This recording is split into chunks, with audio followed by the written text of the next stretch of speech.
Kuryama no kubyuka ni imbabazi z'Uwiteka bene data, igitondo cyiza cyangwa se igicamunsi cyiza bivanye n'aho buri wese aherereye ku migabane itandukanye y'isi.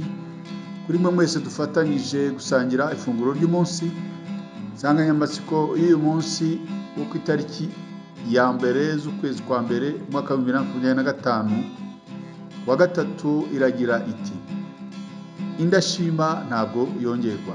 Indashima ntabwo yongerwa. Mbere yuko dusoma ijambo ry'Imana nyirizina, reka turirimbane indirimbo y'178 mu ndirimbo zo gushimisha igira iti: iyo utewe n'amakuba akomeye. Turangiza dusome ijambo ry'Imana.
arabakurushije amajyambere ariko ya Yesu yahebuje erega ubutunzi ufite mu ijuru ntawabugura n'ubwo barahariyo migisha ngomba Imana yatugabiye muyibare usige n'umwe erega ni byinshi yo gutangaza amakuba nako yabamweshate wegiye bimanira ategeka ibuka imigisha yakuganiye byose izabitunganye kuyoboke barahariyo migisha ngomba Imana yatugabiye muyibare usige n'umwe erega ni byinshi yo gutangaza Haleluya, haleluya, haleluya. Nongeye kubara imigisha Imana yangabiye bene data. Indirimbo iramfashije cyane, nawe igufashe wongere ubare imigisha yose Imana yaguhaye. Uraza gusanga uri bose, uraza gusanga rwose uri umukire. Reka dusome ijambo ry'Imana muri Zaburi 126 umurongo wa 3. Baravuga ngo Uwiteka yadukoreye ibikomeye natwe turishimye. Bene data, umwaka urashize wa 2024, hari byinshi twahuye nabyo, hari byinshi twarwanye nabyo, byari bikomeye, urugamba rwarukomeye, ariko ni ngombwa ko tuzirikana kandi tukabara imigisha yose Imana yaduhaye muri uwo mwaka. Mbere yuko usaba Imana ko igira ibindi byiza iguha cyangwa se igukorera, ni ngombwa kubanza kwishimira n'ibya mbere. Hari abantu indashima bahora mu maganya ko Imana ntacyo bo irabaha, ko abandi yabahaye byinshi, bahora mbese amaso ari mu by'abandi, ariko maso akabona iby'abandi gusa, ariko ibyabo ntashobora guhumuka ngo abibone abare iyo migisha. Bagira mbese kureba abandi gusa ko aribo bafite iterambere, ariko bo ko nta terambere Imana yabagejejeho. Imana ibabarire indashima, Imana ibabarire abantu batajya bashima iby'Imana yabakoreye, bahora mu maganya. Imana hari icyo yakoze, niyo mpamvu utagomba kuvuga ngo Imana ntacyo ishoboye, ntacyo itakoze. Rero ndagira ngo babwire ngo Imana yacu ishaka ko tuzirikana ibyo ikora kandi tukayiha agaciro. Kabo bantu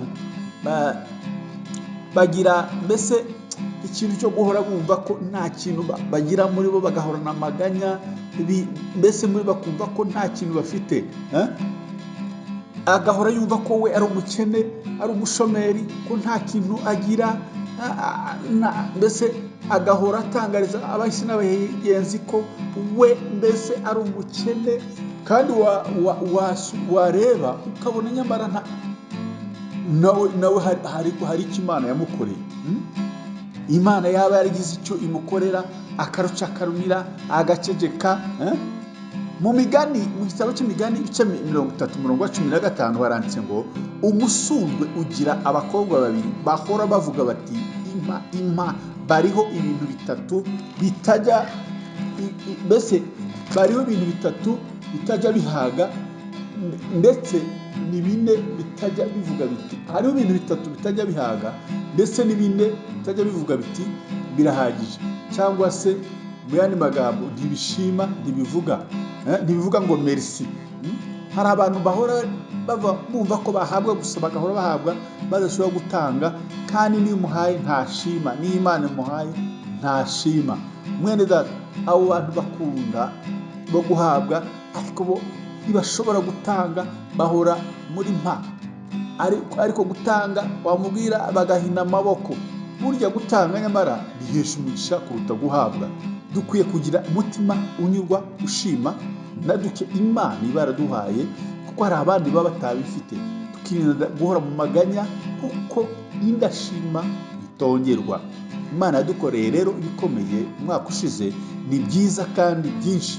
Ni ngombwa ko tugira umwanya n'umutima ushimira Imana ku byadukoreye, nubwo bitangana n'iby'abandi, ariko tunyurwe n'ibyo yaduhaye kandi yatugejejeho.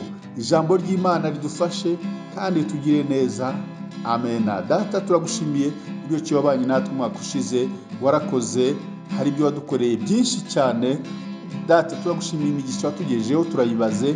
Uburyo ki warinze abana, uburyo ki warinze abafasha abagabo bacu, turagushimiye uburyo ki waduhaye minervare zo kwishyura abana, uburyo ki waduhaye ibyo dutungisha abana, turagushimiye uburyo ki waduhaye imyambaro, turagushimiye uburyo ki waturengeye abagombaga gufungwa ntibafungwa. Mwami Yesu Kristo, ukaturengera ukaturinda inzu z'imbohe, n'abari mu nzu z'imbohe ubasange nabo bagire neza. Urakoze Yesu, tugire neza. Uyu mwaka dutangiye tuwutangirane amashimwe, kandi buri muntu wese ye gukomeza mu maganya ahore ashima, kuko hari n'abandi badafite ibyo nawe afite. Urakoze, urakarama, bana natwe muri byose, ni mu izina ryera rya Yesu Kristo umucunguzi wacu. Amena. Mwari kumwe na mwene so uko bisanzwe, Bishop Apollinaire Musafiri Gakombe, mushumba mukuru w'itorero The Evangelical Covenant Church of Rwanda ECCR. Mwese mbifurize umwaka mushya muhire. Shalom shalom.